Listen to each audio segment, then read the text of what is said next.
চট্টগ্রাম লোহাগাড়া উপজেলা Chittagong Cox's Bazar মহাসড়কত truck autorickshaw ও মোটরসাইকেলের ত্রিমুখী সংঘর্ষে ৩ জন নিহত হয়ে। জুলাইয়ের ২৫ তারিখ শুক্রবার সন্ধ্যা ৬টার দিকে পদুয়া ইউনিয়নের শিকদার দিঘির পূর্বপার এলাকাত এই দুর্ঘটনা ঘটে।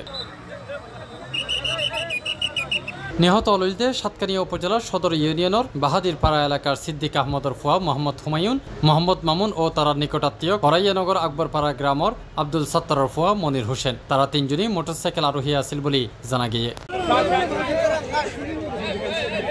প্রত্যক্ষদর্শী ও পুলিশ সূত্রে জানা গিয়ে ৩ জনে মিলি উগ্গা মোটরসাইকেলত গড়ি চট্টগ্রামের মিক্কেজার পথে বিপরীত মিক্ষাতু আয়ন্যা উগ্গা সিএনজি চালিত অটোরিকশা ও মোটরসাইকেলরে ধাক্কা দেয়।